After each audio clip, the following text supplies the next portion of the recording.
Rip Van Winkle. Rip Van Winkle was a lazy man. He slept the whole day. His wife tried her best to get Rip Van Winkle take up a job. When he did get a job, he was asked to leave because he slept too much. One day, Rip Van Winkle, tired of his wife telling him to get a job, ran up a mountain with his favorite companion, his dog.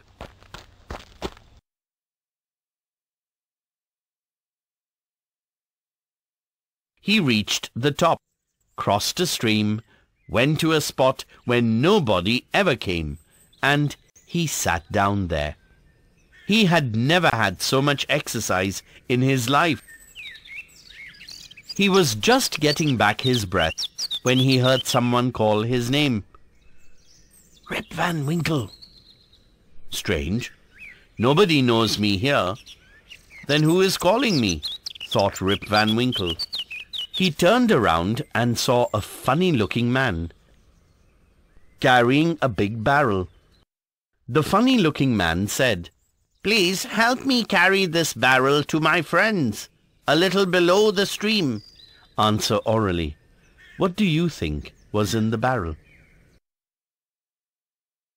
Rip Van Winkle had climbed so far up the mountain to avoid work. Here was a man asking for help. He first decided to refuse, but then thought, "Let me help the poor man, then I can rest." So he and the funny-looking man walked down to a cave in the mountain below the stream. There, Rip Van Winkle saw many other funny-looking men. All of them were playing. They ignored him. As soon as the barrel was placed on the ground, the men pulled out mugs, dipped them into the barrel, and drank something. It was a strange, sweet drink. Rip Van Winkle, too, dipped a mug in the barrel and drank it. It tasted good. He had one more mug. After having 3 mugs, he fell asleep.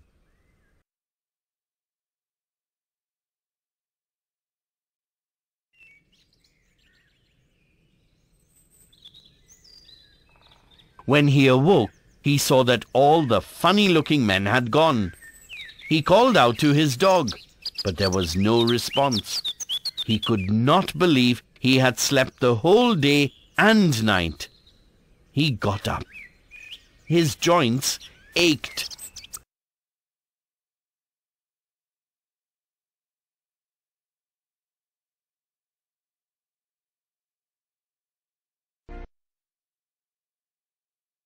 As he started walking back home, he saw the village down below, which somehow seemed changed.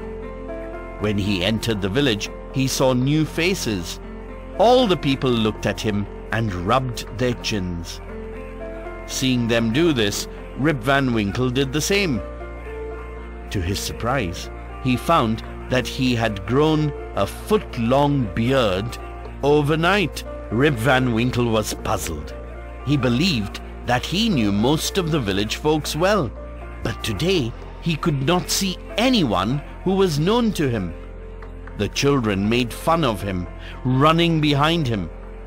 Rip Van Winkle stopped by a place where there had been a school and asked the crowd that had gathered, "Where is Schooner, the schoolmaster?" Somebody said, "Oh, Schooner! He went to war in 63 and never came back." "And Van Damme?" asked Rip Van Winkle. "He died 18 years back," said another voice in the crowd. Rip Van Winkle thought, "Am I going mad? Had I slept all these years on the mountain?" Finally, Rip Van Winkle asked, "Does anyone here remember Rip Van Winkle?" A woman said, "Yes, he was my father. He went up the mountains 21 years back, but never returned. His dog came back without him." Rip Van Winkle was overjoyed. He said, "Daughter, it is me, Rip Van Winkle. Don't you recognize me?" "Oh, my father, "It is really you. Where have you been all this while?" said his daughter. Father and daughter hugged each other. Rip Van Winkle had indeed slept for 21 years.